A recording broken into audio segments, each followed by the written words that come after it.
tune. Okay, so I'm sure we get it now. All right, so let's start. 1, 2, go. Sweetly, Lord, have we heard thee calling, come follow me. And we see where thy footprints falling, lead us to thee. Footprints of Jesus that make the pathway glow. We will follow the steps of Jesus where they go. Though they lead the cold dark mountains, seeking his sheep, or along by Siloam's fountains, helping the weak. Footprints of Jesus that make the pathway glow. We will follow the steps of Jesus where they go. If they lead through this temple holy, preaching the word, or in homes of the poor and lowly, serving the Lord. Footprints of Jesus makes the pathway glow. We will follow the steps of Jesus where they go. Then at last, when on high he sees us our journey done, we will rest where the steps of Jesus and at his throne.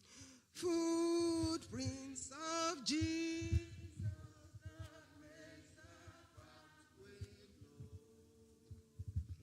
We will follow the steps of Jesus where they go.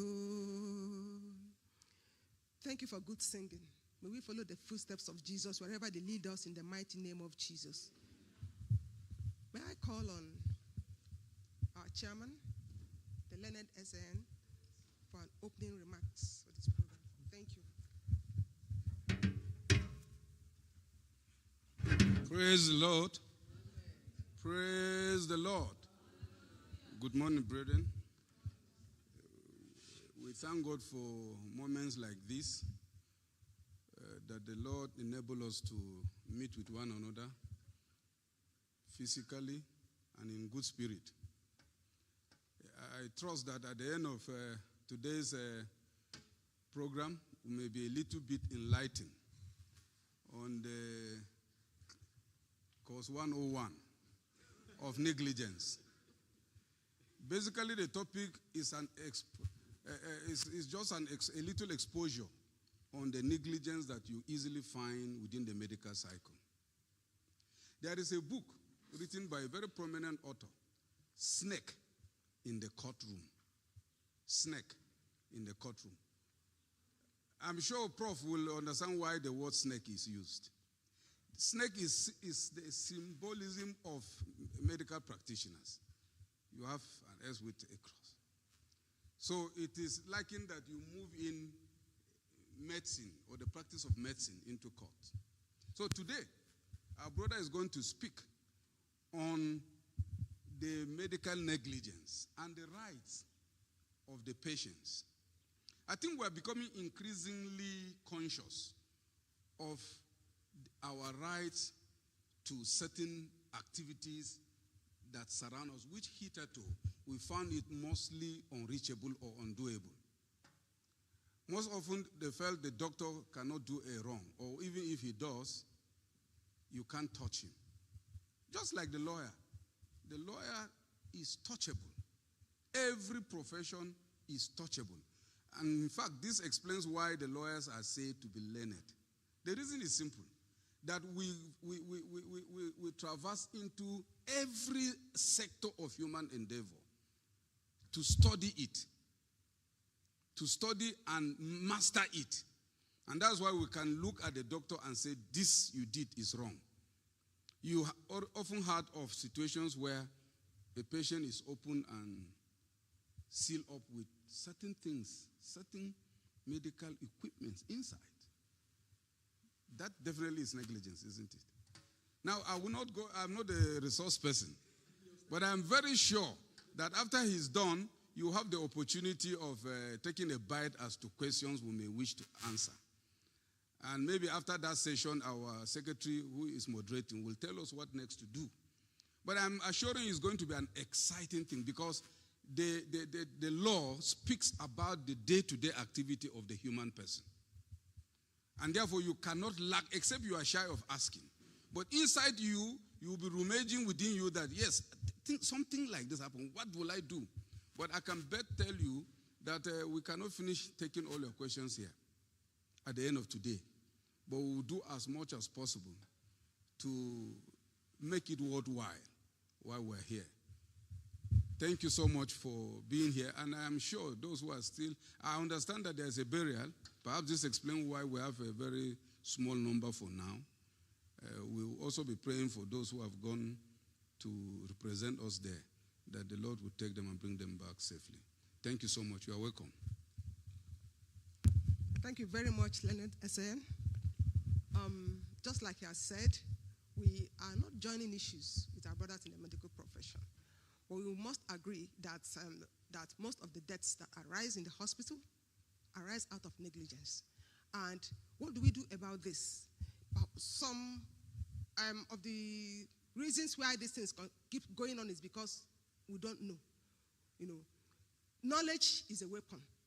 If we know these things, it's not that if we know our rights, we're going to start fighting the doctors, no, or the nurses. No, if you fight them, they will not treat you. Okay, but if when you know that, when they know that you know your rights as a patient, it also improve the services they give unto you. So when we know these things, we play our own role also to make their work easy. Okay, and as the end users or the beneficiaries of the services they give. So this morning we are going to learn more, learn better, be better people, so that we can affect our society with the knowledge that we gain. This morning, our resource person is one of us. We didn't import anybody from outside. We have everything that we need here, to give us knowledge. So I want to welcome our very own Barrister I.S. Ali, who will be taking the topic, medical negligence and the rights of the patient. Thank you for listening, and God bless.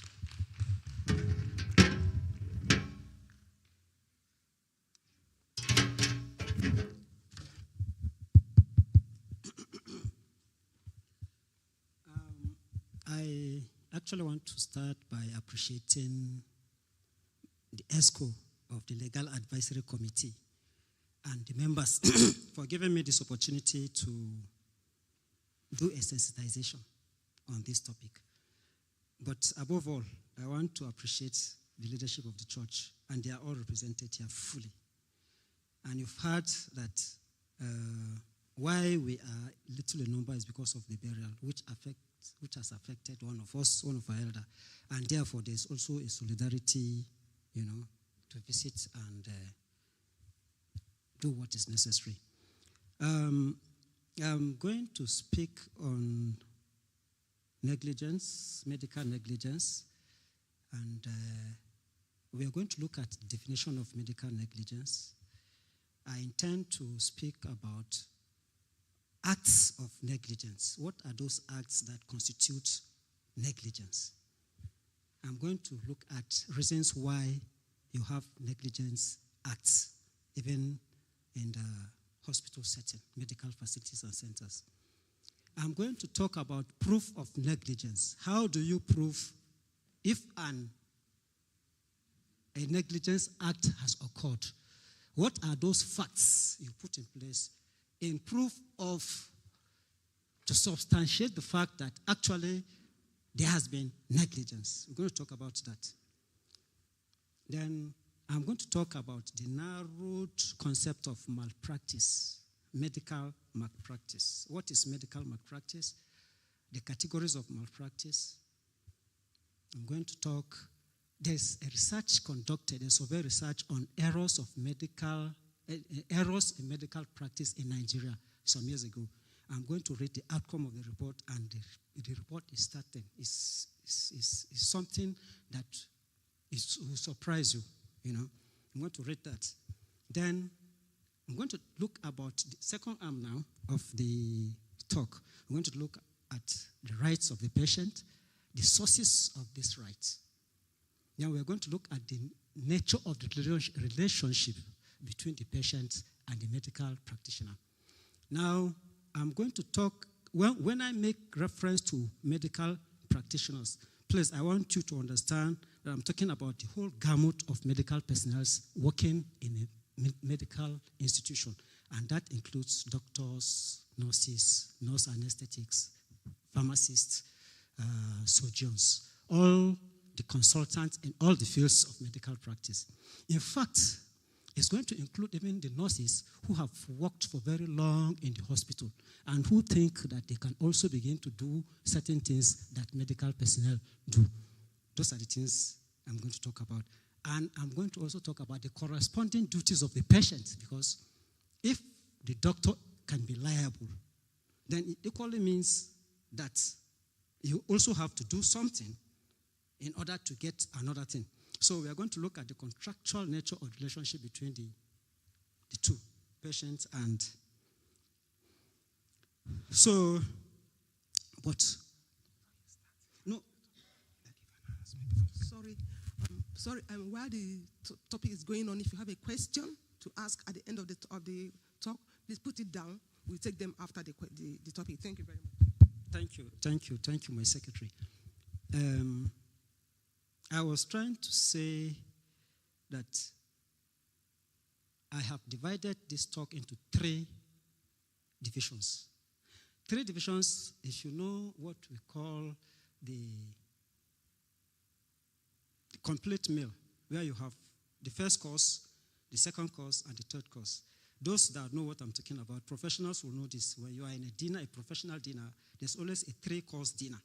You have the first course. The first course is I'm going to give you some case studies about medical negligence, some instances where such has occurred. Then the second course meal is the subject matter proper. Then the third one is the conclusion. That is the third course. So, before I continue, please let us also pray. Let us formally invite God. Heavenly Father, we thank you so very much for this wonderful opportunity to meet. Thank you, because when we planned to come here, it's not by our power or by might, but by your mercy and your grace. We thank you because we are here. Thank you because your word says where 2 or 3 are gathered, that you are in their midst, and therefore I believe, and so strongly believe, that you are in our midst. Father, in that instance, we call you to superintend over this meeting this morning. Gracious be your holy name. Father, those that have gone for burial, we ask that you grant them journey mercies, a successful burial, and a successful return to their various homes. Those that can be able to join us here, Father, also grant them journey mercies. Members who have not gone for burial, who desire to be here with us, Father, I pray that you also let them enjoy this mercy of safe drive so that we can enjoy this fellowship together. This we ask through Christ our Lord. Amen. Now, I'm going to give you like 4 short stories. 4 short stories. 4. A couple, one evening after dinner, decided to take a walk in their neighborhood. And when I say dinner, I mean dinner, evening lunch, Abby. So they went home, and after watching television, they retired to bed. But in the middle of the night, the husband decided to wake the wife. Look, I am feeling headache. But we were just enjoying ourselves about 2 hours ago. So what is happening? He said, Kai, see, I want you to ensure that I go to the hospital now. He said, but we don't have a vehicle, and they live at Haske, and it's a distance to Jute, which is the closest medical facility.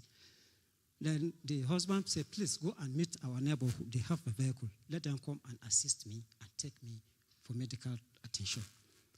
They obliged, and they took them to hospital. They arrived in the hospital. The person in charge examined the man and discovered that his blood has gone up to over 200%, a very serious matter. But the person in charge said he has a team that are supposed to examine and treat this person and assess this person jointly. And these members of these teams were going round in the wards to do their normal duty. Now, these few minutes of waiting for his team members, the guy gave up the ghost, he died. Story number 1. Story number 2. A man was under drugs. He had high BP or something. So he was consulting a doctor. His drugs were exhausted, and he decided to visit his doctor to complain so that they can give him new drugs. He went to see the doctor. The doctor makes prescription. He went to the pharmacist in the pharmacy. And the pharmacist now gave him drugs.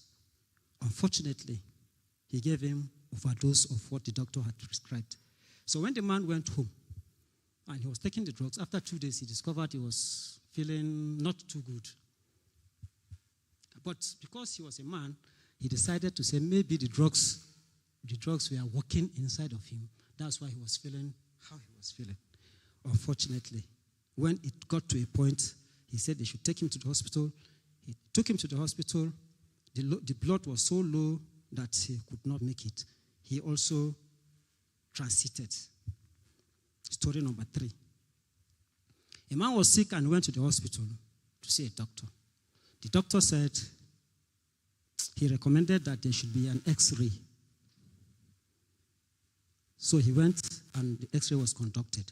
When the result came out, the doctor told him that there was a live cockroach inside of his abdomen. Live cockroach. So they suggested surgery. The man said no. He wanted other opinion.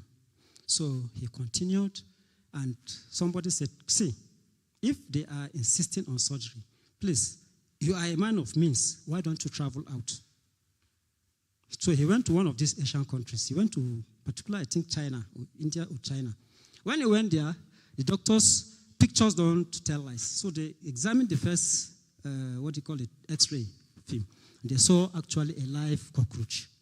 They said, okay, go and do another X-ray. The whole. After the second X-ray, there was no cockroach. So what happened? Now, with diligence, they sat down and then examined the X-ray so very well, and they discovered that, in fact, the cockroach was on the screen of the X-ray machine in Nigeria. Story number 3. For the last one. Another patient went to the hospital, and after all the necessary tests, it was discovered that he has to go through surgery. So he went to the theater, he was operated upon, and they said successful operation. The man went home. After 2 days, he was not feeling fine. It's as if there was a lump in his body. It was so painful that he had to go back to the doctor to complain. When he went back, they said, okay, go and do an X-ray. He went to do an X-ray, and it was discovered that actually there was an object inside his abdomen. And so they took him back to the theater, and what did they discover? After opening him up, they discovered that there was what they call abdomen mop. That is abdominal mop. Abdominal mop is a material, it's a water-absorbent material that is used in the theater for surgery. So a lot of those mops were removed from his system. That is the first story. So I want you to keep this story at the back of your mind as we progress into the talk proper. So, what is medical negligence? Again, I'm not going to definition now. I want to substitute some words, some English simple words for negligence, because negligence seems to be neglect, abandon, disregard. Now, but I have certain words that will better give you a picture of negligence.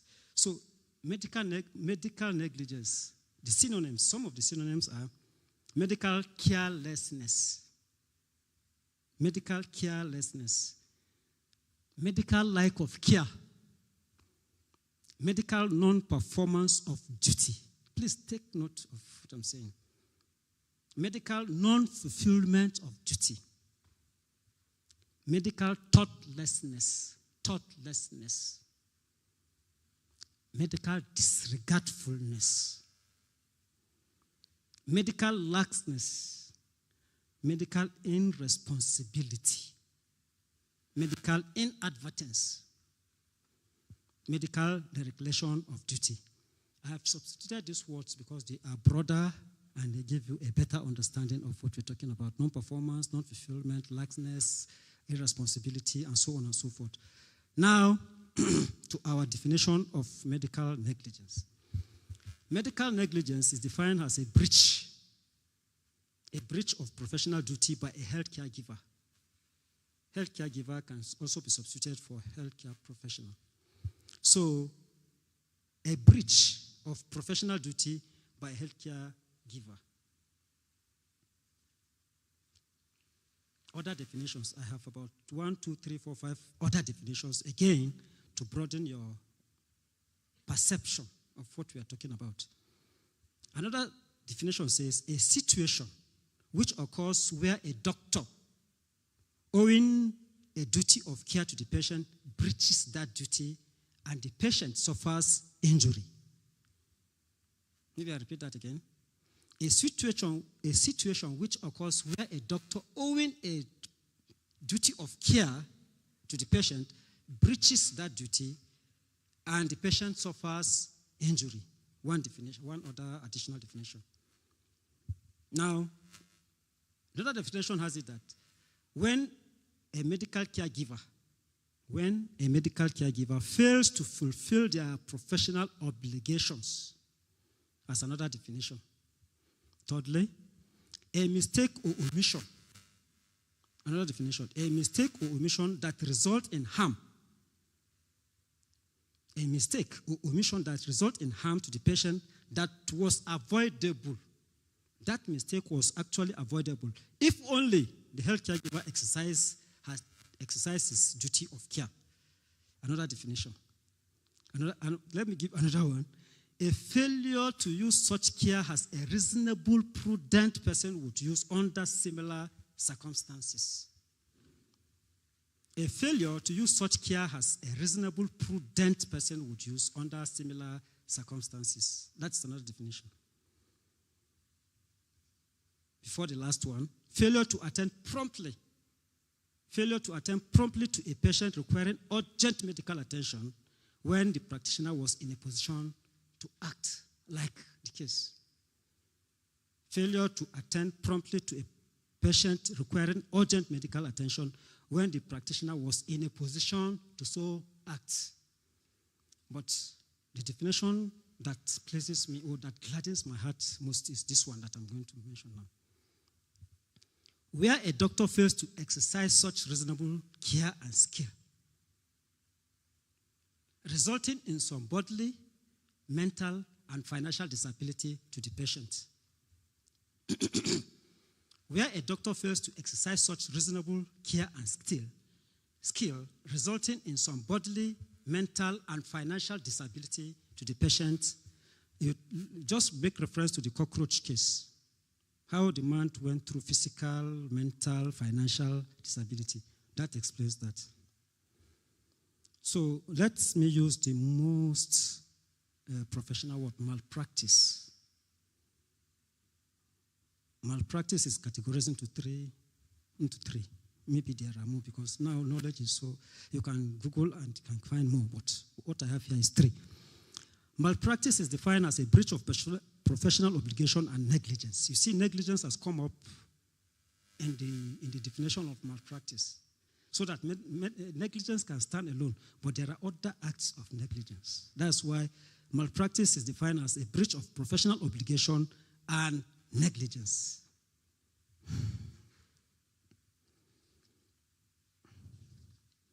Now, what are those three categories of malpractice? I have malfeasance, misfeasance, and non-feasance. I will explain shortly. When you talk about malfeasance, malfeasance means where a medical practitioner fails to do what is needed or the needful. Rather, he now decides to delegate this duty to a less qualified staff. A consultant can decide to give a very serious task to an intern, and there could be problems.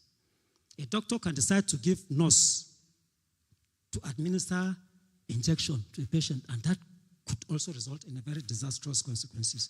So malfeasance under malpractice is when a medical practitioner decides to delegate the duty to a less qualified person. That is malfeasance. Misfeasance.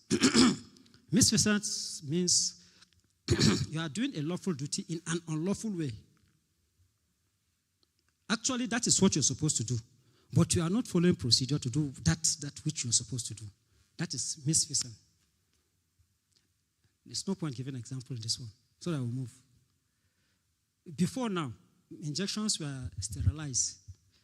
In those days, you see so many syringes in one container. Yeah, they are sterilized before they are given to people. It's not unlike today that every injection is given with a separate, what do you call it now, syringe. So if a nurse, for example, is supposed to sterilize the syringe and she does not, and something untoward happen, that is a lawful duty carried out in an unlawful manner. That is misfeasance. Non-feasance. Non-feasance suggests not acting promptly. A doctor who is on call, for example, when a doctor is on call, it is 24 hours standby. And you are called for an emergency situation and you are not found, you are not there. And something happens. That is non-feasance. So, what are some of these acts of negligence we are talking about? 1, failure to communicate.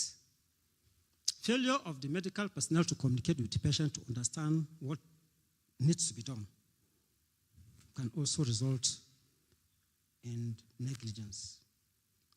Incorrect diagnosis, like the example. No, not the example. That one was a correct diagnosis, but wrong dosage. So when a medical practitioner examines you, and instead of giving you diabetes medication, he gives you other cases, and something happens, that is negligence. Improper administration of injection, like we're talking about. During the medical outreach, I donated blood, and the medical team said I had some issues. So he said he was going to get back to the blood bank to ascertain what drug I should take. He got back to me, and he gave me the name of the drug I went and purchased. And as God will have it, I went to a medical center, and I had a friend who is very experienced.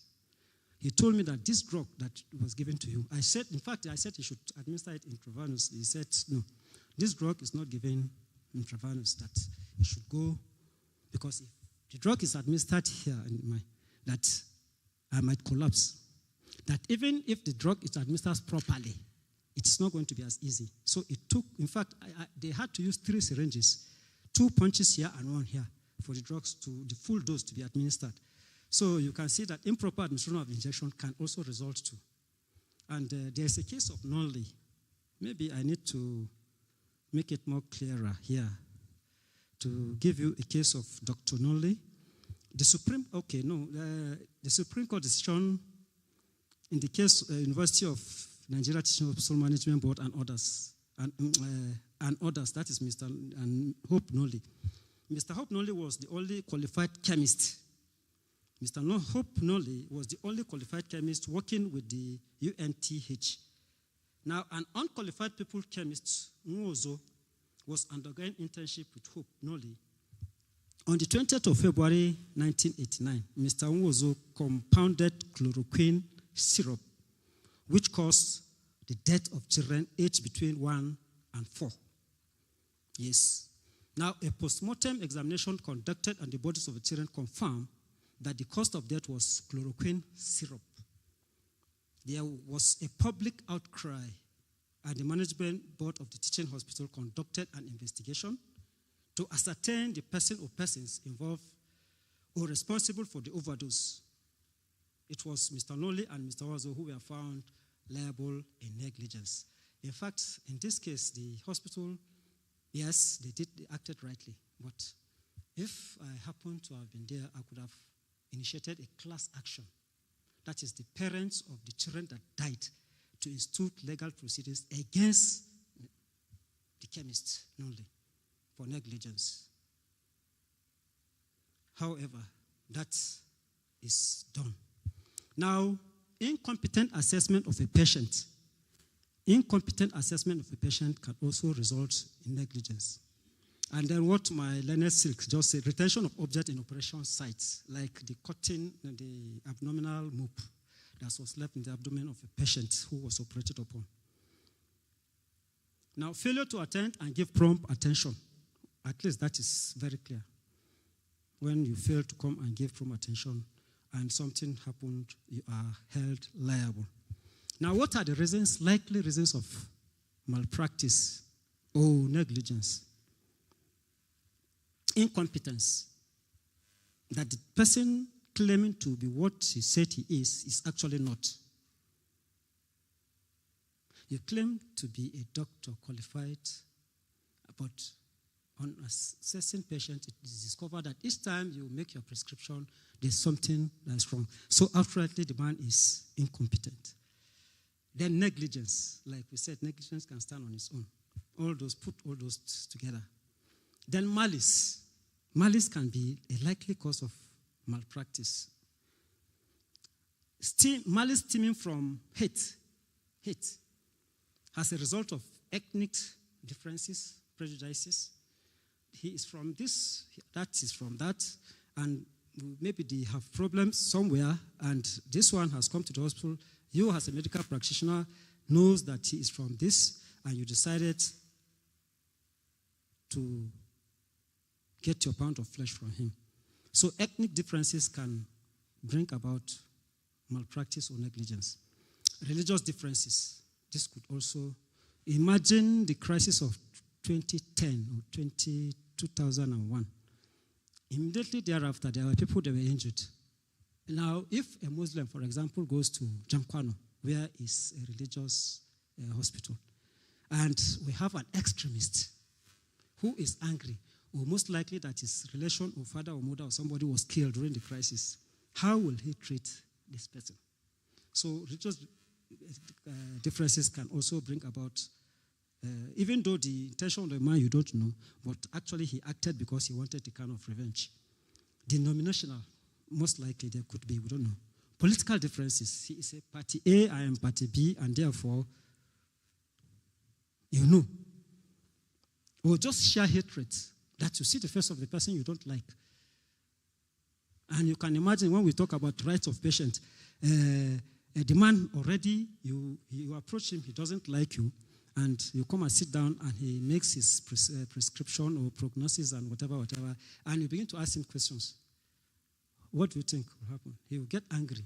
He will be angry inside, and he will want to act the way he just want to act. Now, it could also be that the patient who has come for emergency treatment, you are on duty and you don't even know him. And because you don't know him, you are carried away by other things. You can neglect him. You can disregard him. And anything that happens. But while we are looking at these causes, let us also not forget the fact that even in medical facilities, there are also problems internally. There are problems of structures. Maybe there are not enough structures. Probably there are no enough equipment. Most likely, the equipment that are even there are not functional. Most likely, the staffs have not been paid for a month or two. And now, you have not paid me salary, and I'm coming to work, so I will try to also get my pound of flesh. Or that there is shortage of manpower, like we know. So much so that the available staffs are overstretched. They are working too much. They are working so much so that sometimes they are overwhelmed and they are tired and you don't expect the best from them. And now this is an urgent matter. What do you do in this circumstance? So these are some of the likely reasons where you have reasons for negligence. Now, what constitutes the offense of negligence? If somebody is alleging that his relation or himself, he is injured by the action of a medical personnel, what are those facts that you put together in proof of your assertion? Now, the first thing is that the relationship between a patient and medical, I said, I have not touched it, but I'll come to it. But I want to let you know that it is contractual in nature. It's a contract. The relationship between a patient and a medical personnel or a medical institution is contractual in nature.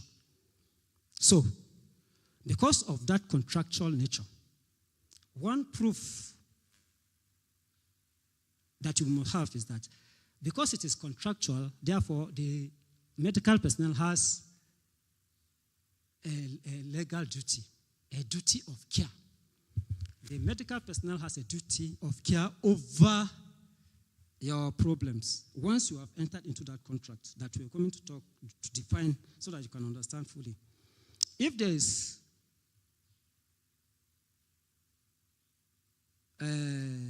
what do you call it now?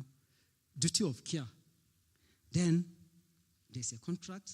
If there's a breach of that duty, a breach means that he did not do what he was supposed to do. So now there is a breach of that duty for whatever reason, either do negligence or whatever. There's a breach. And that because of the breach, that you as the patient have suffered injury. So, there's a duty of care. There's a breach in the duty of care that the patient has suffered injury as a result of that breach, and therefore, you are entitled to damages. I'm sure we're following. The medical personnel is liable. He has a duty of care on the patient. If there's a breach in that duty, then, and the patient suffers injury as a result of that breach of that contract, then the patient is entitled to be paid damages. He or she is entitled to be paid damages. Now, let me now read that 2017 survey research on medical errors in Nigeria, conducted and published by Archives of Medicine and Health Services. A very startling and surprising results you'll find here. Now, this survey research made a startling revelation on medical errors in the country. It showed a prevalence of negligence at 42.8%. It showed a prevalence of negligence at 42.8% of 145 medical professionals. That is, out of 145 medical practitioners that were surveyed, 42.8% were found to have committed that act of negligence, which is about half of that number. And if you half will be about 75 or so, or 70 something. So, but according to the report, 3 common errors that were found, were discovered, medication prescription, which was put at 95.2%. What a huge number. Medication prescription was put at 85.2%. That's almost the entire. Errors of radio laboratory investigation at 83.9%. And error of physician diagnosis. That is put at 69.4%. Now, the report went further to state that other frequently cited studies placed a high number of deaths as high as 250 yearly. This survey's research was conducted about 7 years ago, 2017. So I wonder how, if this survey was conducted maybe last year, what number would you have found? But however, I want to also enlighten us about why you hardly hear of litigation against medical practitioners. Why are there no litigations, even though we have cases, rampant cases of death, injury, and so on and so forth? One of the reasons is cultural factors, social and legal. Cultural reasons are that we are so culturally knitted together.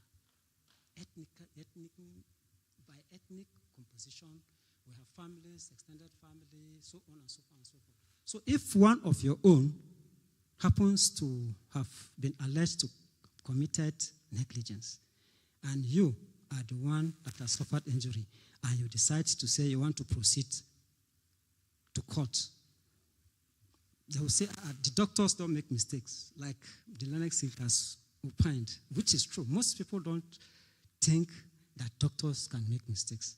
So those people there might say, I beg, take it as an act of God. So our cultural affiliation has brought us so much so that you are reluctant to go. Because litigation also, you know what it means. So you just decide to forgo it. Social reasons. Now, lack of enlightenment. And this is sensitization we are doing and will continue to do, to sensitize people on their rights when negligence has occurred. Poverty can be one reason. Somebody's relation has stayed in jail for about 6 months, 1 year, or 2 years, and at the end of it, you are alleging that the medical practitioner was negligent throughout the treatment.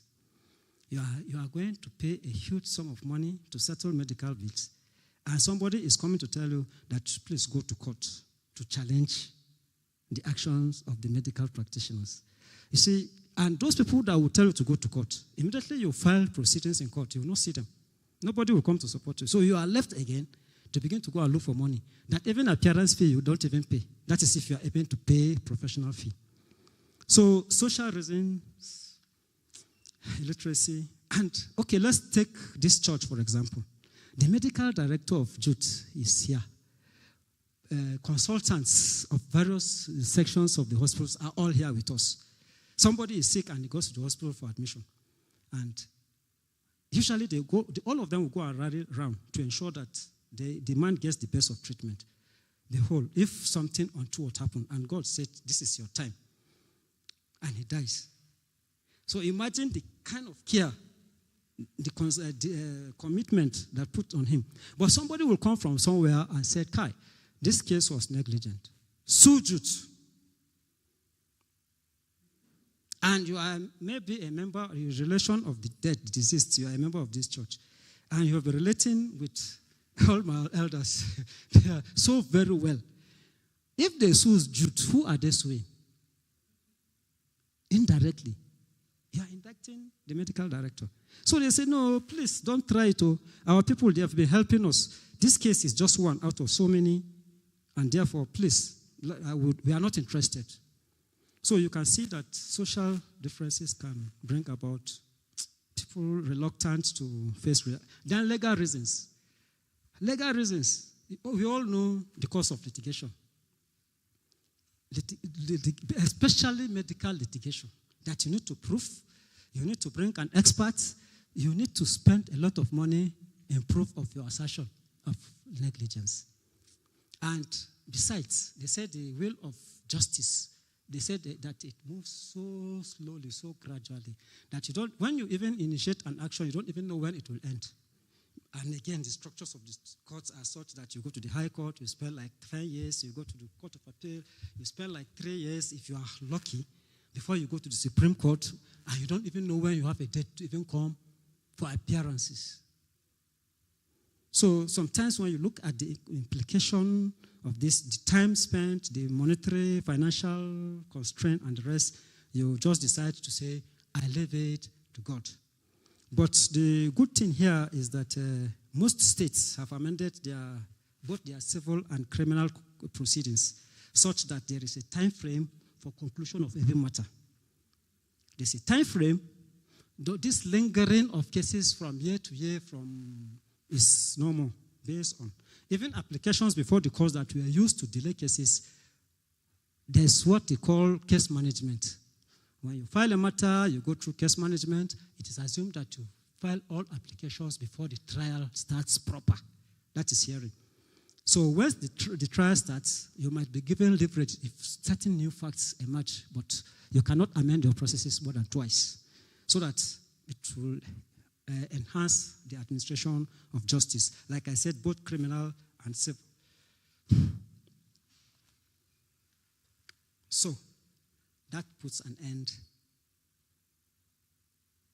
to the one-arm medical negligence. We will now move to the rights of the patients or the rights of the patient. I will, what is time, sir? Sorry, 1 o'clock? Okay. I will try to rush this and so that we will allow for questions. Even though this is very important, but you can it is not too hard to understand what I'm going to say now.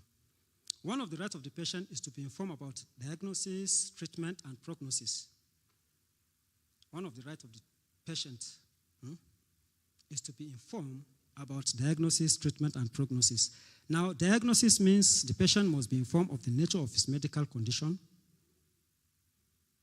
based on examination, microscopic, and chemical results of laboratory findings. That's one.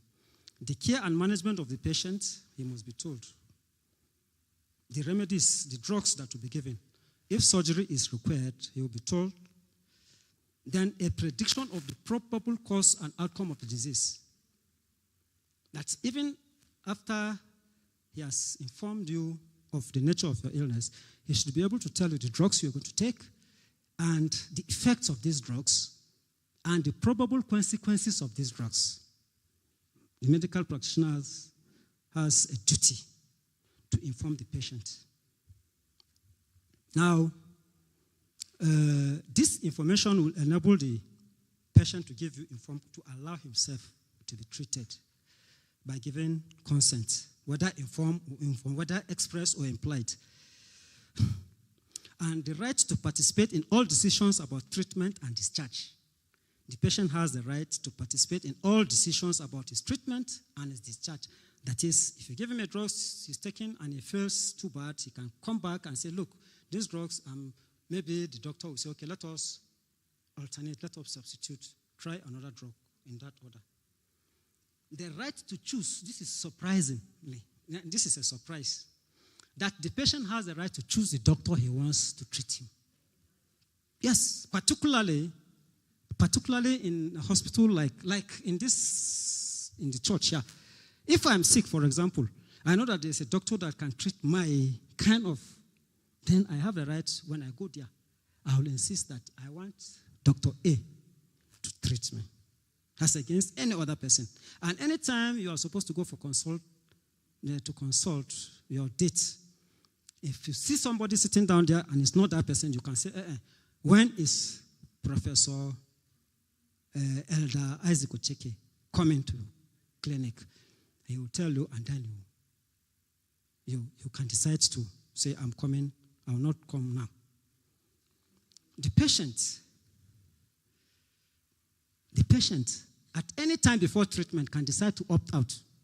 After all this long explanation and whatever, he can decide to say, I'll not do again. I'm no longer interested. I don't want. Let me just go and face whatever that is there. finally, the patient has a right to receive itemized bills. Itemized. That I have paid this, or you are saying I should pay this. What am I paying for? You should itemize them. I'm paying for injection, for drip, for bed, for whatever. The patient has that right. Has that right for that itemized bill. I had said that the relationship of the patient and the medical facility is contractual. Yes, it is contractual.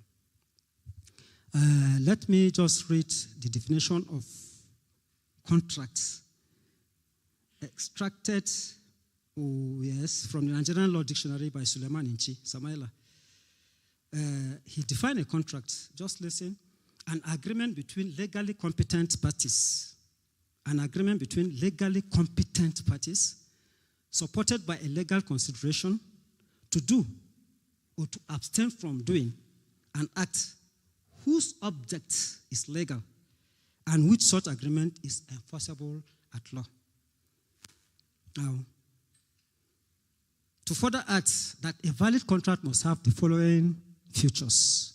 There's offer, there's acceptance, there's a capacity of the parties, intention to enter into legal relations which are binding, consensus at them, that is the meeting of the mind, valuable consideration, and legality of the object. Now, what do we mean by all these terms? Offer and acceptance simply means that as you move around and you see a medical center, a signpost of a medical center, that is an offer. And that offer is not to you alone, it's to the entire world, anybody who decides to seek the services of that medical facility. And that you move into that medical facility that you have accepted.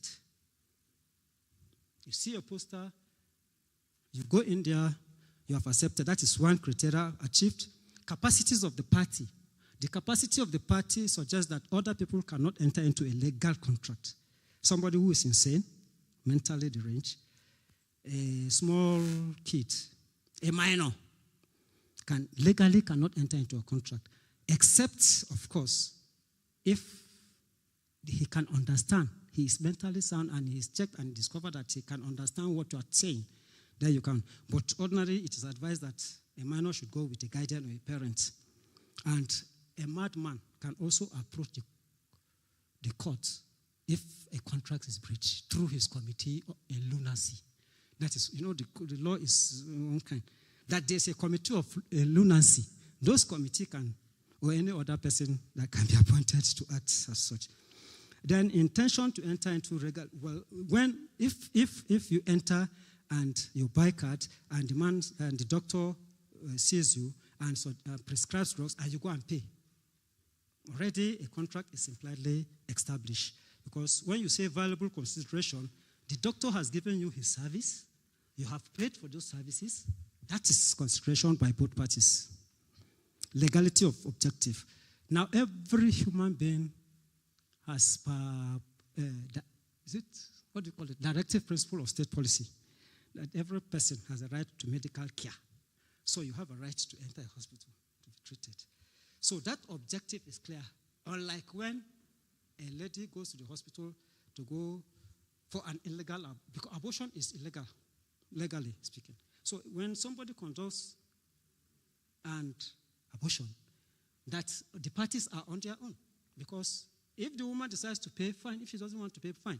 If something happens to her, she cannot go to court to challenge the action of the medical practitioner or the medical practitioner and go to court to challenge the services rendered to the patient. So you can see that the courts will not enforce that kind of contract because in itself it's illegal.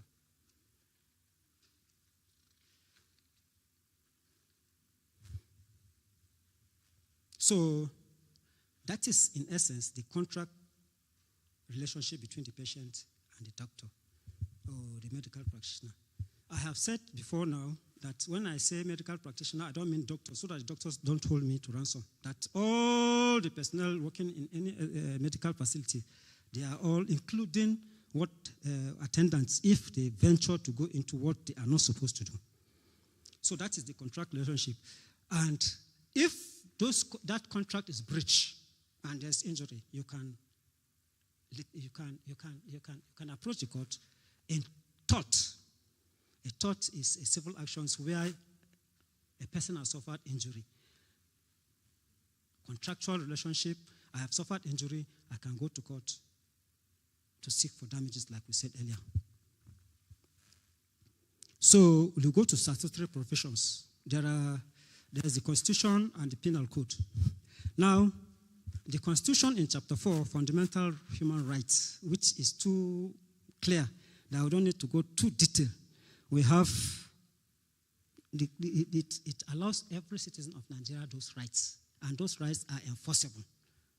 Right to life, right to dignity, right to personal liberty, the right to freedom of movement. This is the one I will talk a little about. These ones are clear now, that you have a right to life. If somebody kills you in the process, whether you can be charged for murder or manslaughter, and depending on the aggrieved party. Right to dignity. That's when you go to the hospital, you have the right to that the medical personnel should not in any way. That is what we will likely talk about, the violence to human person. He cannot treat you without your consent. Like, pull your clothes, for example. I want to give you injection, or I want to examine you. You have rights to your personal liberty. Then you have right of movement. Now we observe that it's the intent with medical facilities to detain hospitalized patients. Constitutionally, this is wrong because the Constitution guarantees every person freedom to move. So even if the man has no money to pay you, the law says that you should devise a means. You should think of how you collect your money. You do not detain him. Because when you detain somebody, you will be liable to criminal false imprisonment, denial of movement. So the Constitution does not allow. I hope our medical institutions will get to know. In fact, it's not their problem. It's the problem of the patients. They need to know that the hospital cannot detain you. If you don't have money to pay for your treatment, let them devise how. How they do it? No. Penal rights. Now, when we say penal rights, these are punishable, these are offenses that are punishable, that the law recognizes and will punish if breached. Negligent conduct. If you see sections 164 of the Plateau State Penal Code Law 2017, it has a provision for anybody who negligently, who is alleged to have been negligent. There's a provision, and the imprisonment is not less than 2 years with a fine of not less than 100,000 naira or both. If you are found liable, if you are actually convicted, that you can go to prison for 2 years with a fine of not less than 100,000 naira or both fine and correction center. See also section 3431 E to F of the Criminal Code, Cap 77 Laws of the Federation, 1990. Assault and battery. Like I said, I'm going to rush this. Now, if you go to section 240, 241, A to G, 242, up to 249, all the sections of the Penal Code of Northern State of Nigeria describes offenses of battery and its punishment, that is harmful practices that cause grievous bodily harm. If you want the relevant sections later, you can meet me. Murder. When somebody dies in your hand, the law says you can't kill somebody now. So if you go to section 306 of the Criminal Code, defines killing. Section 313, 314 provides that the death must take place within a year of treatment. That even if your relation dies and you think it is a negligent act, that this matter should come to court within 1 year. After 1 year, the court will not entertain you. Manslaughter, unintentional killing, see section 317, see provides for punishment for murder.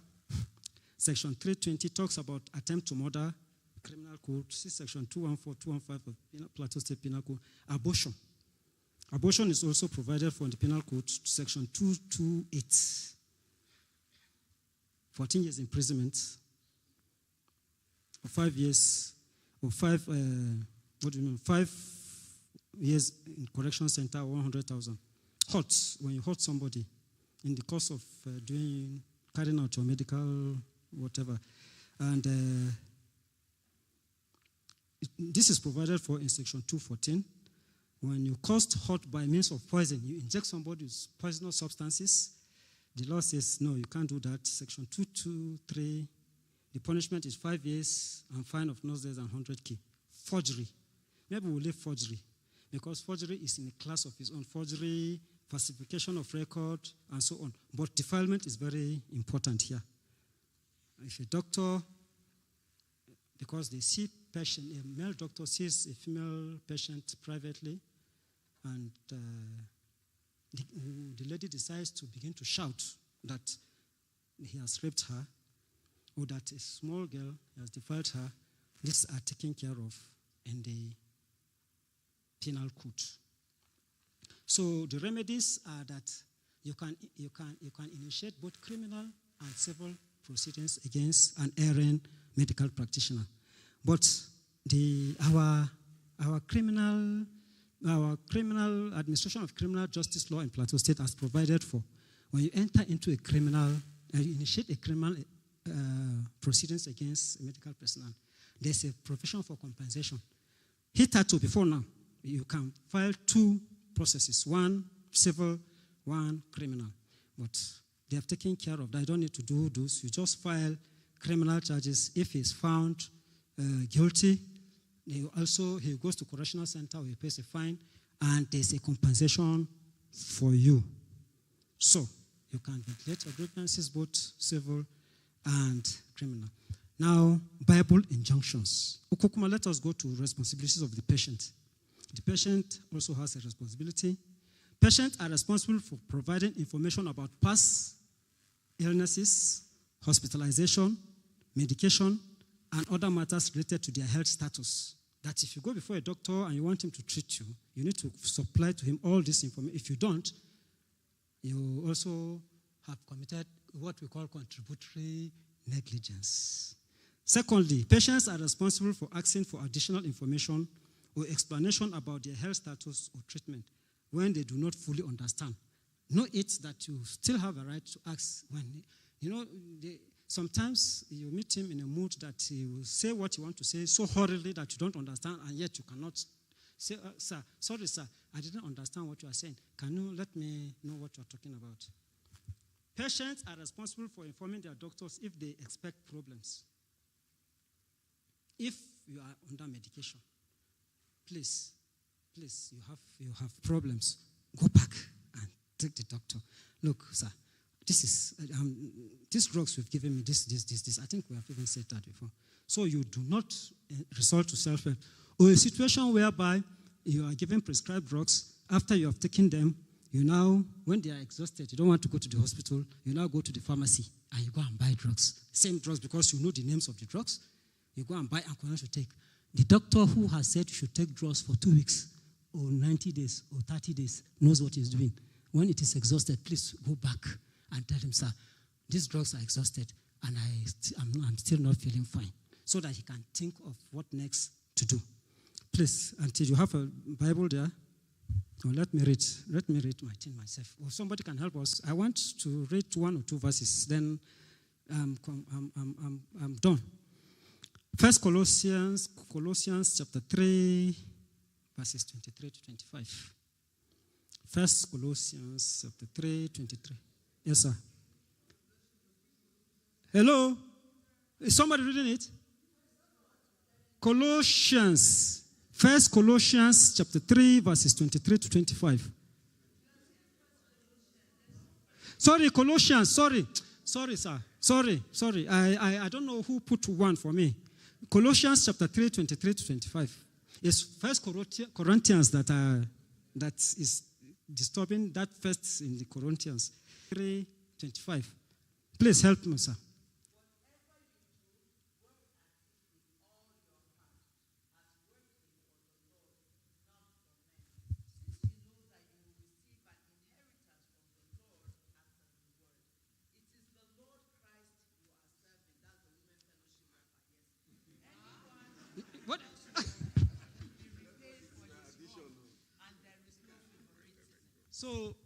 what does it say? Whatever your hand finds to do, please, as Christians particularly, do it with all your might, with all your strength, with everything that is in you.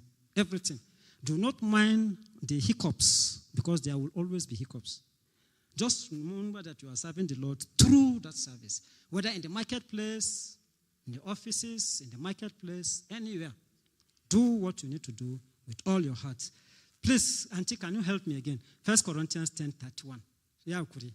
This is about second to the last, then we close. I'll just take my seat.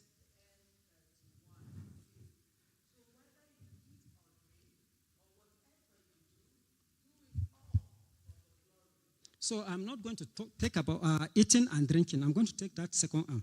Whatever it says, whatever your finds to do, do it as unto God, to the glory of God Almighty. That is to further give credence to the first verse. Now, I say above all, a person's health depends on much more than healthcare services. A person's health depends on much more than healthcare services. Patients are responsible for recognizing the impact of their lifestyle. Whatever you do, whatever you eat, whatever. So you are responsible on their personal health. You should be very careful. You should recognize the impact of your lifestyle on your personal health. Conclusion. That is course 3 now. We have eaten the main meal, the soup, first course. This last one now that will garnish. What do we want to achieve from this talk? Are we or am I trying to indict medical professionals? No, and far from it. However, this is a wake-up call for them to sit up to the onerous task of promoting health, restoring health, alleviating suffering, and to prevent illnesses. Medical negligence claim. Why are we doing this? Sensitizing people that if their rights are infringed upon and they suffer injury, they will go to court. This is the reason.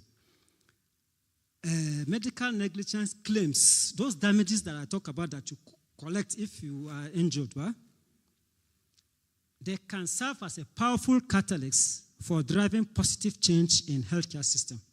By the time you begin to initiate civil or criminal actions against medical personnel, where there is injury, there is death, there is whatever, they will sit up and begin to do what they need to do. Now, fostering a culture of safety and prioritizing patients' well-being. People are increasingly becoming aware of their rights to treatment and the legal responsibilities of the professionals. Therefore, they can sit. Finally, Psalms 1. Blessed is who does not confer or sit on the seat of his comfort, but his delight is in the Lord. And in whatever he does, he prospers. Can you read that, please, instead of paraphrasing? Psalm 1. Of the ungodly, of sinners, on the seat of the scornful, but that is where? And meditate day and night. And what will happen? By the rivers of water, bearing at its season. He must what? Prosper. So let it be our portion in the name of our Lord and Savior Jesus Christ. Thank you very much. I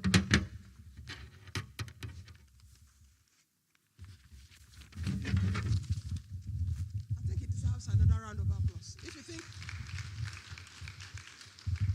If you think it's easy to come here and deliver a topic, maybe we'll give you one. So he has done well. So we want to say thank you so much, Mr. Ali. We appreciate you for educating us this morning. We are grateful. And before I call for questions, I have to call on the learned Silk to garnish a little of what he has said. Thank you very much. Amen. Thank you, my brother Isaac Ali, for that very thorough assessment of topic, but I just want to say one or two things. He was right to say when you approach a medical personnel, either a nurse or a medical doctor, a pharmacist, you are indeed entering into a contract. How? If I approach a medical practitioner or an institution and I'm asked to pay for a card, once I pay for that card, that is the contract. And what is the contract? That the medical personnel has openly accepted to handle me within the frontiers of the 4 pillars of the medical practitioners. Ethics. And the ethics are 4. They know. They say beneficence, meaning doing good. Doing good. If I'm right, Prof, you must exercise that duty of being beneficence, meaning you have under oath taken to ensure that each patient that comes your way, you will do good, meaning no discrimination, either on the ground of religion or on the ground of tribe or on the ground of ethnicity or even sex or gender. Okay, somebody, if I say, well, I think we know what we meant. Now, it is important to know this, that there are 4 of them. The justice side of it is that you are going to be fair to all patients, all. The thought of it is that, look, the man is entitled to an autonomy, meaning he has a right of choice of what should be administered on him. Now, these things are important in ascertaining whether a medical practitioner has faulted any of these ethics or not. And when you talk of negligence, my brother did capture it.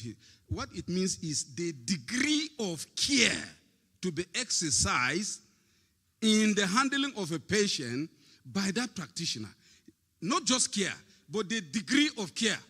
Meaning, you will only be assessed by the same medical practitioners within that field. Not by a lawyer who may not be a practitioner, but who may rely on the expertise of the opinion of those who are very knowledgeable within that affair. Now, if you are asking, are there regulatory organs for these medical practitioners? Yes. The Medical and Dental Practitioners Council of Nigeria is the real regulating body for ensuring quality, ethical practice of the medical practitioners. And we have the National Health Act 2014. That is the ground law for the rights and the duties of all practitioners and the patients. Now, we have a common practice where I will be rushed to the hospital, any hospital, whether government or private. This act did not segregate. It says any medical institution, any medical practitioner, any medical personnel is duty bound to handle emergency situations without insisting on payment or without insisting on any other niceties. So, Section 20 of that act clearly vests a duty of emergency care on the medical practitioner. While the Section 21 of the same act is saying, look, if you fail to do it, you will be fined 100,000 or a 6 months imprisonment, or both. You will pay the 100,000 and still cool your feet in the gallows. They call it correctional facility now. Now, if you look at this law, you begin to ask yourself, have we been able to really implement it? And I guess the talk today is actually a wake-up call, as my brother has said, so that our brothers in the medical profession will know, just as we, the lawyers, are being watched daily, you must have heard, where names of lawyers are struck out the roll, they are debarred completely, some are suspended, some are only queried. The same thing with the council, that is the Medical and Dental Council of Nigeria, has the power to regulate, and it does it so by either giving you a warning or striking out your name completely, seizing your practicing license, or giving you a suspension. These things happen. It is only to ensure that that who receives more gives more. The professionals generally have what we call the perquisite of the office, if you may like, that elevates such practitioner to a level of envy by other societal members. Therefore, he is also duty bound to live above certain level of nuances, that he is to be seen to be an epitome of that practice, where the ethics invest in him certain levels of duties. Now, we have all had all these things. It is left for us to now watch. What this simple thing of you walk into a medical personnel's office, he has no duty of care to assess you properly. He has to assess you properly. Just like the lawyer in consulting, he ensures that he asks the pertinent questions for the purpose of getting the best of what is going on. So assuming for a moment a patient could not recall or vividly describe his condition, that is where those assessments come in.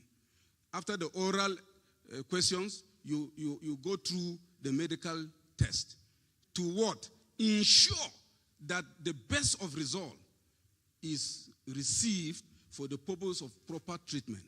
But often there's what they call, there are some specimens that are already expired. You now apply it gives you wrong result. It gives you wrong result. So it is important that we do the right thing to ensure that the assessment first is correct. Then the choice of that, now medical doctors are up and doing in ensuring they read daily to discover new inventions, new alternatives to drugs and other things, so that they apply the latest. Now, for instance, a wrong limb is taken. Yes, a wrong limb is removed. I have had some 3 months ago, in fact, the man passed away. In an attempt, they call it prostrate gland or whatever. The man didn't really have it. They went and removed the thing.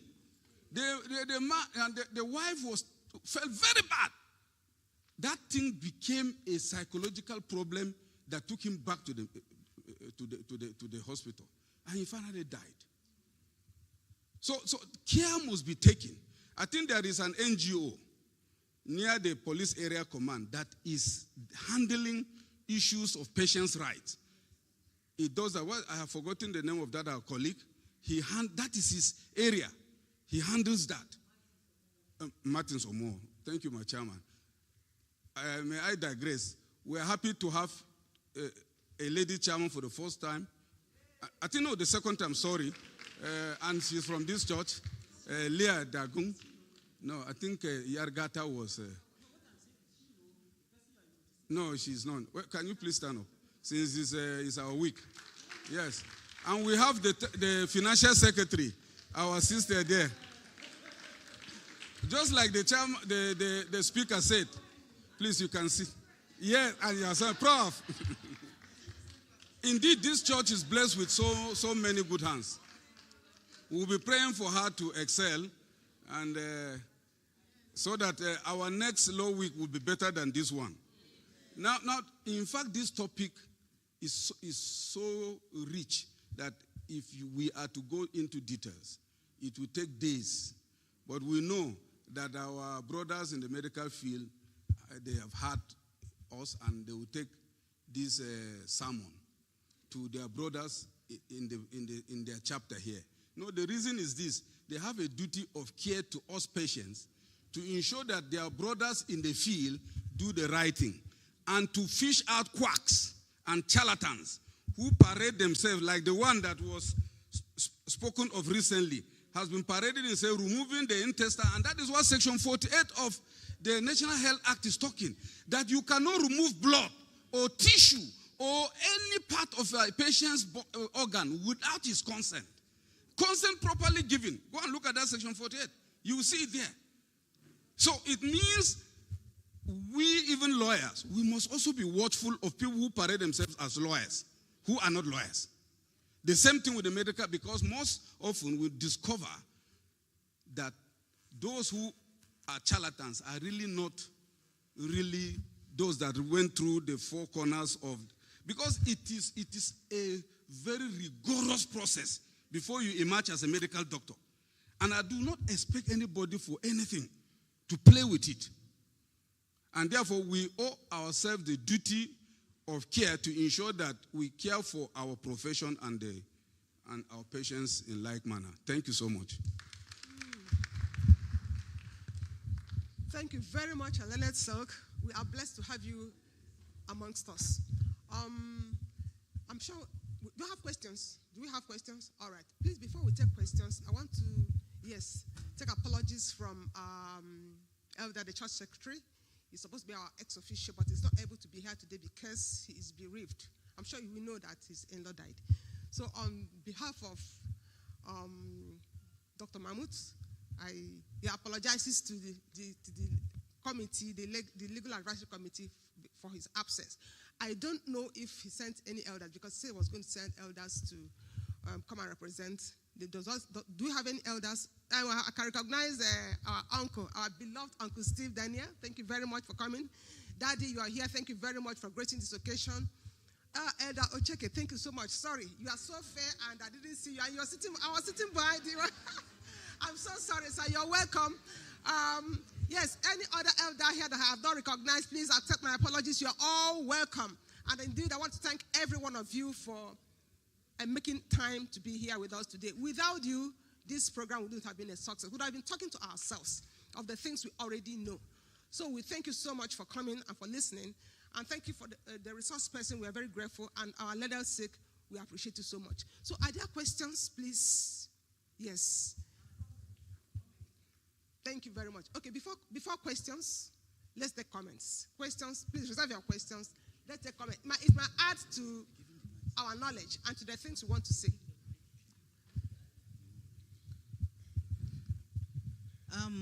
Mine is not a question, but a comment. Yeah.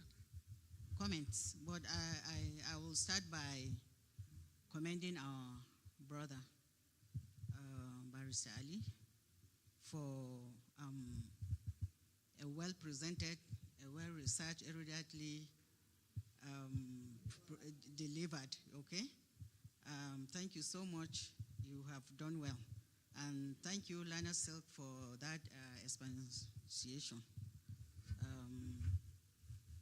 My comment, is that our brother mentioned the issue of rights,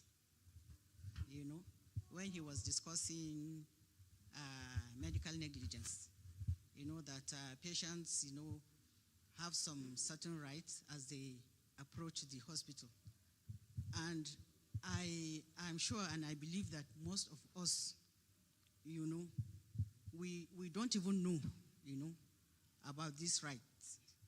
And I want to say that the issue of rights, especially fundamental human rights, is very, very key and very important, that everyone should know about it. And yet, most of us, most people do not know about even their rights. We have this in the whole of Chapter 4 of the 1999 Constitution as amended 2011. All the rights are stipulated there. And we have the right to know about all those rights because they are fundamental. And they are fundamental. Why are they fundamental? Because in case of breach of any, you can approach the court, to seek for redress. And that is why they are justiciable. They are fundamental because they are justiciable. You can approach the court in case of any breach at any time. But we do not know, we do not know about all this. And so we most times we sleep over our rights. Okay? And then also, these the fundamental objectives and directive principles of state policy that our brother mentioned. Do you know, not a lot of people know about this. They are also rights, but they are not fundamental. Okay? Kind of, so to speak. These are rights accruing to citizens of a state. You know, the government, you know, is bound, you know, by these rights under Chapter 2 of the 1999 Constitution, you know, to take care of the citizens, you know, to provide a lot of things, social amenities, you know, security, you know, what have you. Section 24 provides it shall be the duty of, Section 14, subsection 1, under this Chapter 2. The Federal Republic of Nigeria shall be a state based on the principles of democracy and social justice. And then the B part of it is the security and welfare of the people shall be the primary purpose of the government. You know, so the government has a duty to the citizens, and also the citizens have a duty. As citizens, you have a duty, you know, and this is to abide by this constitution, to respect its ideals and its institutions. You know, the national flag, national anthem, the pledge, and, you know, legitimate authorities. Okay? These are the duties of the citizens. The state has its own duty. The citizens have their own. If we will all, you know, come together and do our own part, everybody doing their own part, you know, there wouldn't be much problems. But we fail. And then, again, my brother mentioned, he said something about the issue of penal code. You know, I know this penal code is we use it in the northern part. You know, the southern part have their own, the criminal code, right? But I think nowadays, the Administration of Criminal Justice Act, you know, is what is in vogue. You know, it has some innovations that we do not have under the penal code and the criminal code that we use in the northern part. And therefore, you know, some states have domesticated it. But I think a lot of states go, Gombe too. Lagos the first. They are first in everything. So, yes. So, I think this one is milder. And you cannot see, you know, cases, you know, going on and on and on under the AJA, because there are time frames, you know. You just have to take action, you know, as soon as, you know, yes. And so, again, you mentioned, I think I took note of. Yeah, when I remember, yeah. Okay then.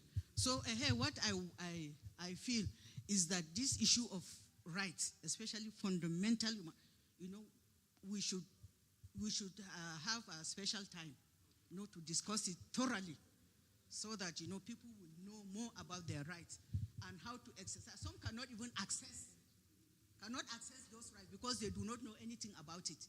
So we should make sure we enlighten ourselves. Me, I want to say my own. Thank you very much. But the challenge I have is, you know, when you are doing a presentation, it's good to do the two sides. So we're talking about medical things. People were just saying right of patient, right of doctor, uncle. The doctor has rights. And I think it's right that we tell her, you say the right of the doctor. I also have rights. I'm not a slave. I have rights. And I think it should be mentioned. I have fundamental rights, which should be respected. So I think on this floor, on the floor of this house, you need to tell us what my rights are, so that when patients also come to the hospital, they know what to expect, and they also treat me right. because I have rights as a doctor. Thank you. Okay. Yes. Even when it comes to choosing, as Uncle said, the contract has been entered when you pay and you enter jute. So it's not just responsibility to whatever, who will treat you. But I, as a doctor, aside from emergency cases, I also have the right to not want to see a particular patient. I have the right.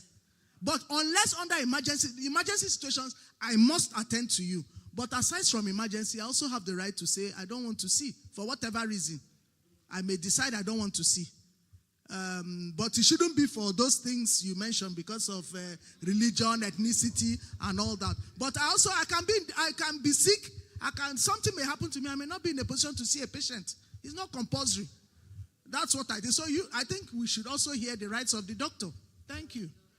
All right. Thank you very much. Let me say this before we continue.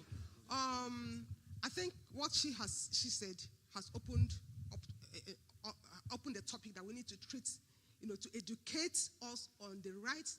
I'm sure when we're talking about fundamental objectives and directory principles of state policy, we don't even know what we're talking about. Justiciability, we don't even know what we're talking about. Fundamental human rights, chapter 4, we don't even know. So I think if we educate ourselves properly, Professor Cheke's question will be answered. We have rights, duties, responsibilities of everybody, every party. So we'll take time, maybe another program we'll organize to educate you on the rights. Okay, so we take time to educate us on these rights, on what the Constitution even says, about some of these things, so that we know knowledge is power. Thank you very much for all the comments. Yes, more comments, Elder. Let me make a few comments. I think I've been in medical practice for 42 years. I've already called you. We live in a dysfunctional state. That's number one. So you talk about rights for this, you ignore other things, the things that make for proper, healthy living, both the legal, the medical, and all that. It's not there in this country. It's not in place. And for you to have access to those, you have to pay a lot of money to get those. Then you can now start talking about rights or lefts, right? So the other fundamental issue is that many of us sitting, even amongst so-called educated people, don't have the basic knowledge on health. You see someone has just seen a consultant in the hospital, walks out of the consulting room, meets an attendant and say, oh, is this what they wrote for you? Oh, no, this one doesn't work. Go and take this. So I've seen a number of professors, educated professors, their level of knowledge of health is so little. You will see someone who is a professor of something, he goes to the chemist and says, Malam, mix drugs for me. So, what are we talking about? We need to educate ourselves. We need to know what is medically feasible, what we should have access to, what we should do, what our contribution should be. All we are talking about, we are not even demanding from the government to provide for us adequate health care systems. Nigeria is not even addressing the exodus of doctors. Benin Teaching Hospital, how many doctors are there now? How many doctors are in different places?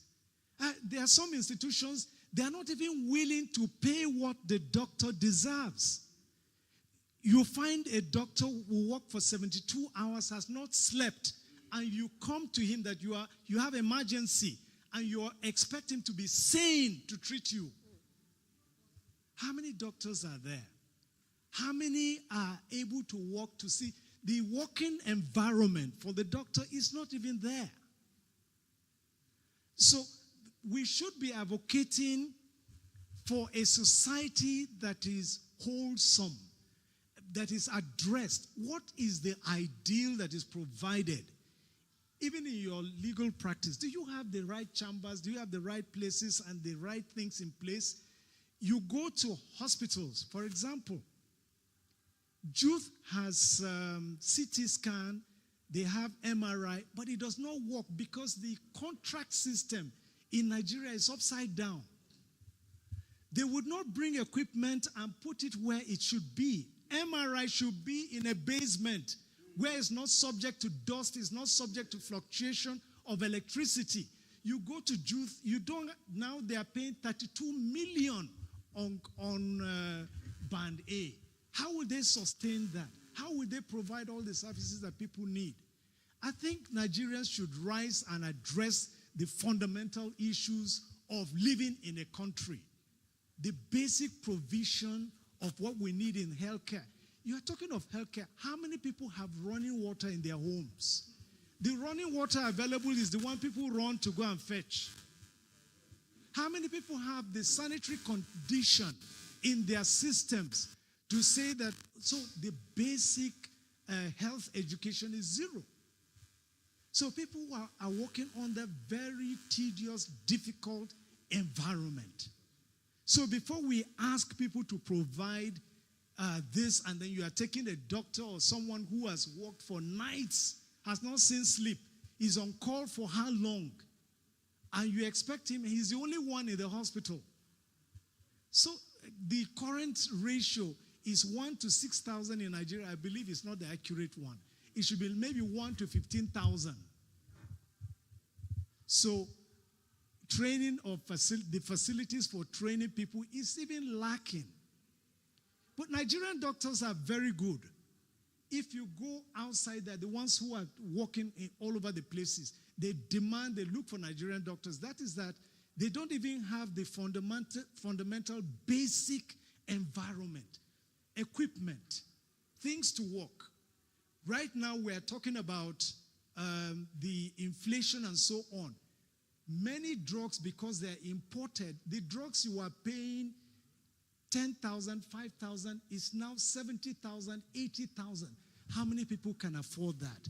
You are given a prescription, you don't take it, and you don't get well. You go and sue the doctor who gave you. Sorry.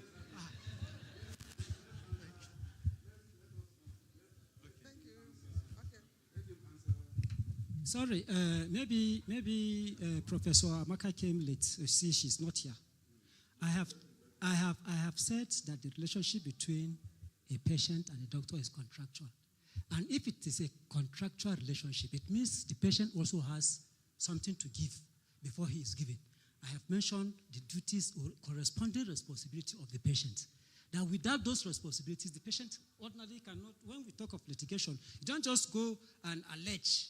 He who alleges must prove. So the patient has responsibilities in order to make the contract a contract, legally enforced contract. I don't want to repeat it.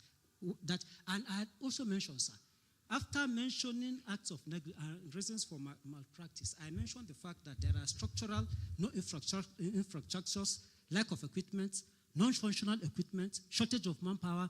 I have mentioned all those things, but you are late.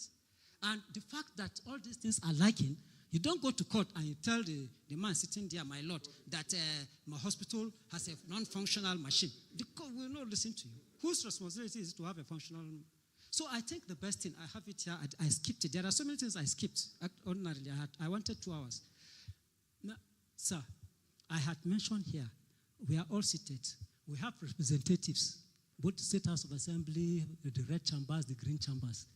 Hold those people to account and to make sure that government put all those necessary infrastructure. In fact, lack of staff.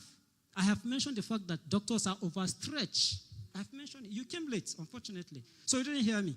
I have mentioned all those things. So I did for and against. I'm not here to support patients because all of us are patients, including the medical doctors. They could be patients one time or the other.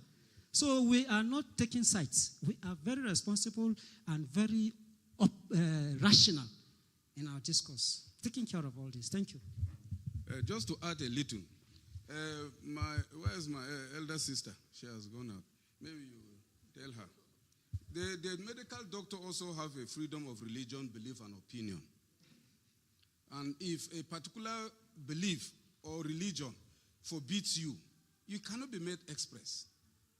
But do you know the funny thing? In the oath, before you are called in to be called a medical doctor, you've taken an oath under those 4 pillars. The malfeasance is that you cannot do harm to anyone. And you must do good to everybody. You must be fair to everybody. So if you took those oaths, you took them knowing fully well the environment you live in.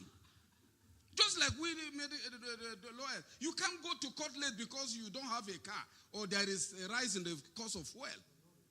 I agree with my elder brother, Chief Dr. Dan, Steve, that we are living in a very, very terrible environment. Yes. But from the moment you accept to see a patient, those duties already inure on you. That is just it. We are only guiding that while we are working on a tight environment, we must be careful that these things, if not, you lose your license to practice. Indeed, it is true. Once you move out of Nigeria, our medical personnel are the best.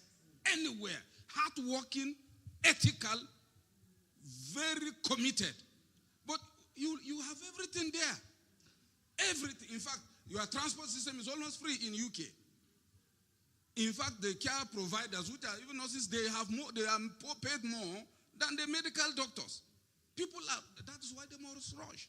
But what we're saying is, these laws are not meant for cosmetic purposes, even though our sisters use cosmetics very well. But they are meant, yes, they are meant to be followed. And if you are caught, my brothers Igbo said, every dog they eat shit. But now the one way live for mad, then they say eat shit. Meaning, if you are not caught, you have not done it.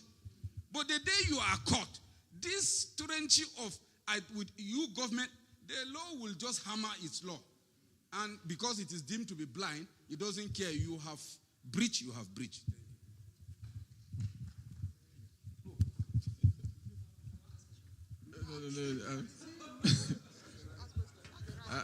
No. You are trying to breach my fundamental. Thank you very much for the presentation. I think the topic is timely and is also appropriate, not only for people who will have to use the services of our health facilities, but also for the people who offer these services in these facilities. Of recent, there has been so much focus on negligence and malpractice that the medical profession on its own has taken it on themselves to educate its members that these problems exist and they must guard against it. Because, the Bible says that the Bible is a two-edged sword. It cuts both ways. So, we in the health profession also need to know that. A few comments I want to make. The first one has to do with the issue of knowledge. And somebody had already talked about it briefly. Let me mention his name so that you know. Uncle Nat. Nat, he came to see me once a couple of years ago, about 5 years ago. So he had some problem, very painful condition on his face. So I wrote some medication for him. The medication actually is also used to treat epilepsy. But that's the only medicine that is used in treating that condition to reduce the pain. So when he went to the pharmacy, the person in the pharmacy said, do you have epilepsy? And then he said, no. He said, no, the doctor wrote a medicine for epilepsy for you. And so he refused to give him. So he came to meet me in the hospital, and I laughed. But that's a very recurring problem. I had another child who had a kidney problem, and he came to see me. After the necessary investigations, I wrote medicine for his kidney problem. And he went to the pharmacy to buy the drug. He said, this doctor wants to kill you. That the dose he has written was too much, and he refused to give the child. He gave him what he thought was, or what he considered appropriate. So the child came to me 2 weeks later in a worse state. And I asked the father, are you taking the medicine? He said that when he went to the pharmacy, that's what they told him. So I'm giving these two examples out of many to show that there's a lot of ignorance about our health. You know, that the four scenarios that our brother painted before the commencement of his speech or his lecture, that X-ray with cockroach has gone viral. But it's a manipulated X-ray. It's not a real X-ray. Because even if cockroach is in your body, you will kill it. And cockroach is not visible by X-ray. But people will just see that thing and wrong with it, that doctors in Nigeria saw a cockroach in the chest. There's no way cockroach will enter somebody's chest and remain there. So there's a lot of ignorance, which fuel most of the things that we see, either with regard to our personal health, how we ought to take care of it, and then the approach we take, or the information we consume. Of course, all of you cannot be trained to be doctors overnight, so it's not something that. So the point I'm making is that ignorance it plays a lot on how we attend to our health and how we look out to medical issue. The second point has to do with the issue of the choice. You know, you have a right to decide when you get to the hospital who sees you. All right, so you get to the hospital, you want to see me because you say I'm a consultant, so the other junior doctor cannot see you, want to see the consultant. I had worked outside of this country before, and before you go to a teaching hospital, it will take you at least 6 months to get an appointment. You can't just walk to the teaching hospital. But here, people come to the teaching hospital with catarrh. Yeah, somebody has catarrh and he's coming to see me. You're not supposed to see me because of catarrh. You're supposed to go to the primary health center first. From the primary health center, they send you to the general hospital if they can't handle it there. From the general hospital, if they can't handle it there, then they finally send you to the teaching hospital. That's what a teaching hospital ought to do. But one of the things Uncle mentioned is the fact that there's so much rottenness in our system. In the 70s and 80s and 90s, we have over 700 primary health centers in the country. Most of them are dead. In other parts of the world, there's a doctor in the primary health center who will see all the patients. But we don't have it. So, at the end of my comment, I'm going to put some weight on our learned colleague. We are also learned. Somebody said that the doctor and the pilot, they are the only. Okay, the pilot is not learned, but it's an honorable profession. The doctor is both learned and honorable because we are the only people that die for our clients. So the other point is this. So when you get to the hospital and you insist you want to see the consultant has, and in developed countries, they don't see more than 5, 6 in a clinic. So if you book, you must only book 6 maximum. But in Jute, we see sometimes up to 40 in one clinic sitting. So if you insist that the consultant must see you, and he has already 40 people already booked for him, how is he going to go beyond that? He's also a human being. So the issue of error in judgment, because the individual is tired, is exhausted, and he's sitting in an environment that is so uncomfortable.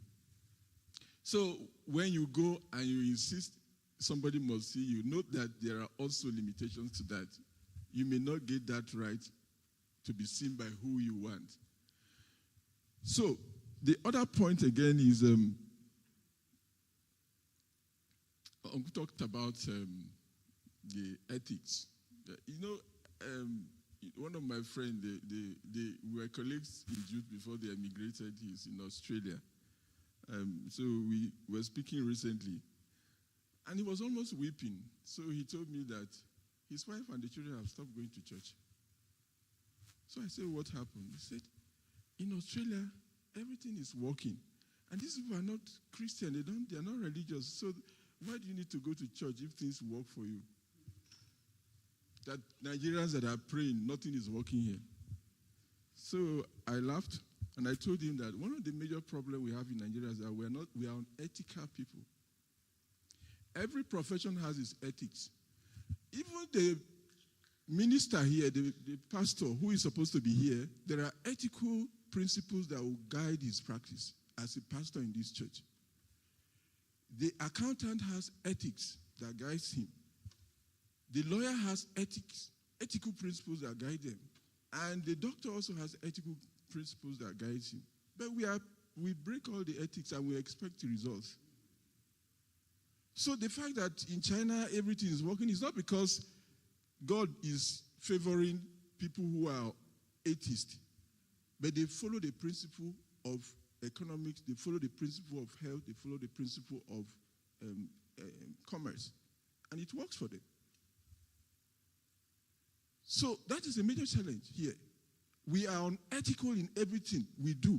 People just want to cut corners, and it happens in the medical profession. Yesterday we were talking about some unethical practice by some doctors, and because the problem why doctors own is very obvious, that we're dealing with life. When you do the wrong thing, somebody is going to die or is going to have injury that will either he will be maimed for the rest of his life. But basically speaking, Nigerians, we don't follow ethics. In everything, we don't follow ethics. And I think we have to do something about that. So finally, my comment to our learned friends is the fact that, last Sunday, there was a focus on the weak, the widows, the strangers or so. And that song the choir sang, so I was so touched by the wordings of those songs. How can we as a church ensure that we fight for the right of those who are oppressed? Because it's not easy to go to court. The first time we went to court, I went to court, was when when our church went to court with ECWA. That was the first time I went to court in my life. And I was telling him, I said, is this how people waste time in the court? Because it's not easy to go to court. They ask questions that are irrelevant according to my own understanding.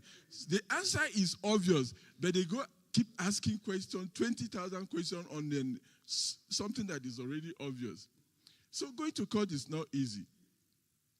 But I think for instance, look at what happened in the last couple of months in Nigeria. When it is obvious, somebody was telling me there's a difference between law and justice. I said, really? I didn't know that before. So how can the Christian lawyer, how can we ensure that the right thing is done in Nigeria? For instance, if you go to Jute now, in my department, pediatric department, up until last year, since 2018, 19, that was the last time they employed doctors in our department. Meanwhile, most of these doctors have left and gone to UK and Australia. About 3 of us have retired. In my department, there are 18 professors. There is no junior doctor employed by the university since 2012. That's the last time University of Jos employed people. So when things are done wrongly, how can we as Christians ensure that the right, since we are talking about the fundamental human rights, how can we ensure that we do the right thing? And if we go to court, are we going to get justice, or they're going to follow the legal aspect of it? So this is the comment this is the comment I have to. So when we see wrong being done, what should we do? Do we just keep quiet? For instance, what is happening now? I read recently that in the whole world, Nigeria is the third most expensive country paying for energy. How can I pay for light 211 or 209 per unit? So in my house, I am spending about 120,000 naira in a month. How much is my salary? That's only energy. Then there is petrol. So why can't we go and enforce this, that this is not sustainable? Because they are infringing on my fundamental human right to exist and be happy. But they are not making me happy. Thank you. So these are the issues I want us to look at. Thank you very much.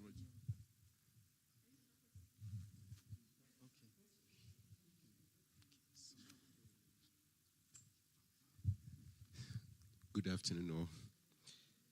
My question is, we spoke about negligence in the medical profession, which inculcates the doctors, pharmacists, nurses, and record, and etc.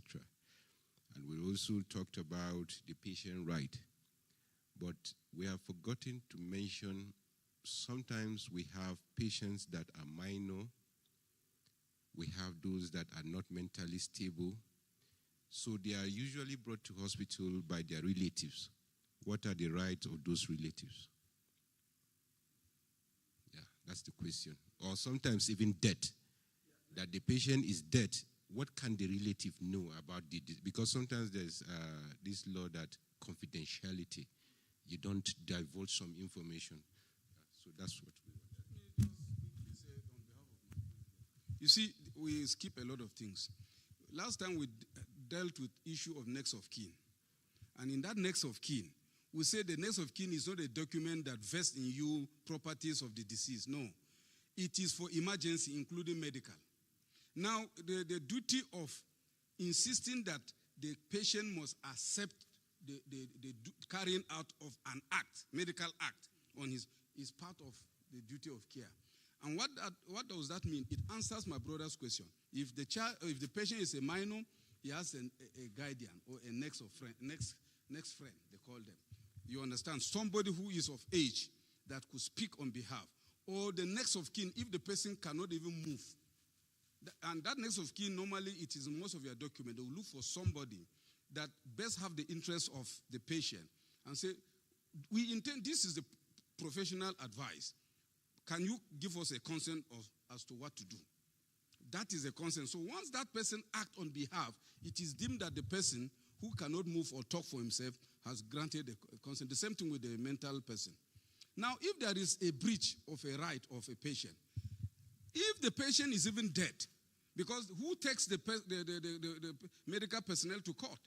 It is either the first person is the patient, but if the patient is not alive to do so, the family, the closest family, because they have lost somebody that would have been a companion to them. So that particular relationship, the law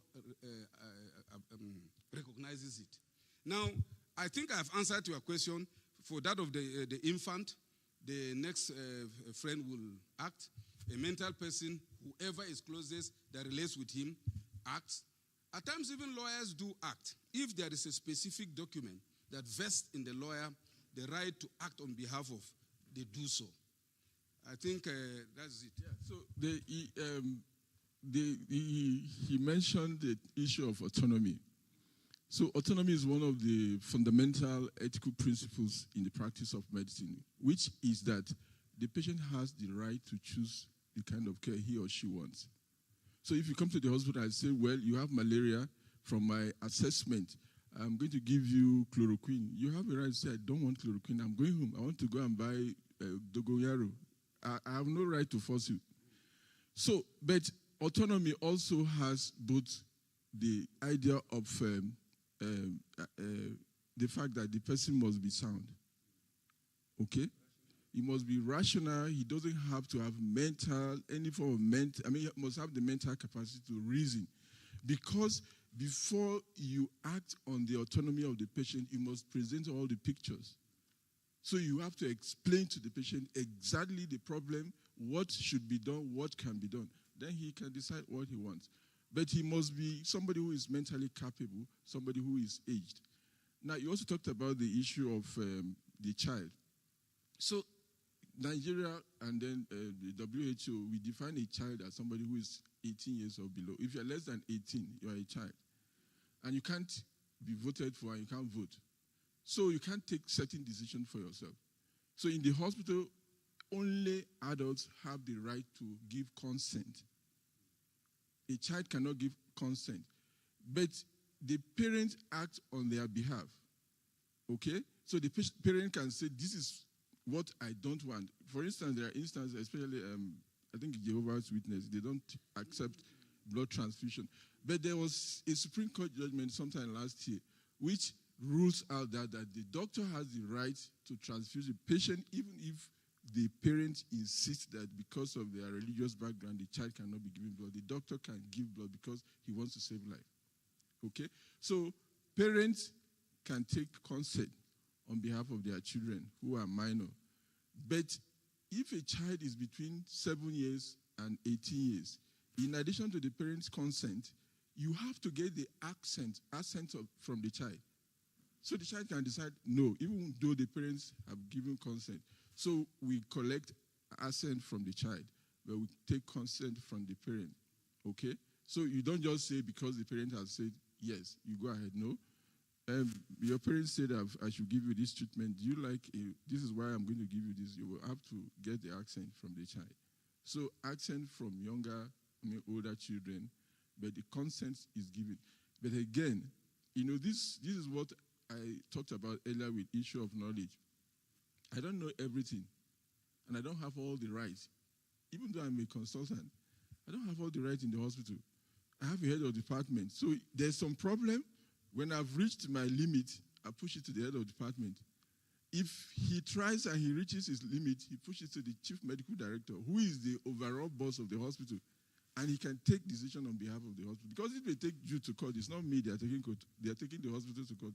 Even if I do the wrong thing, they will take me to the court but it's actually you they are taking to court.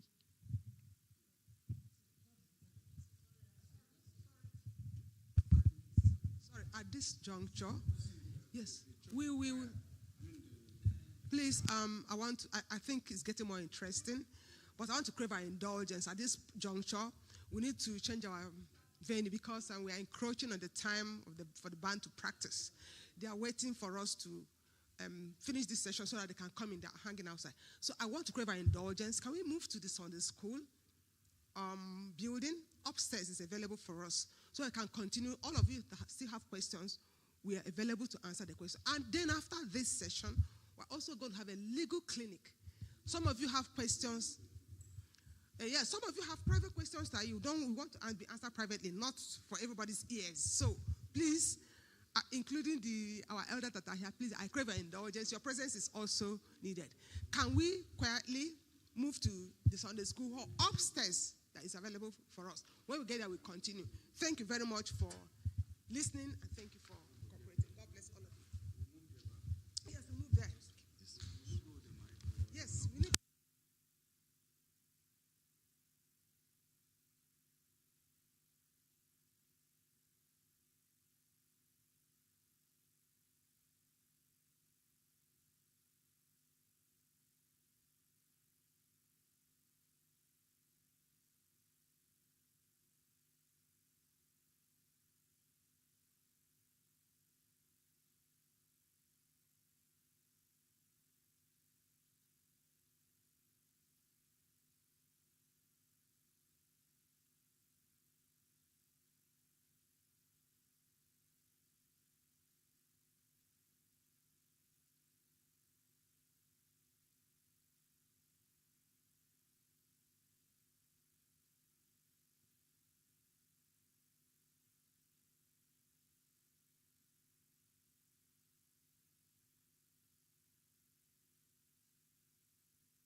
Mm-hmm.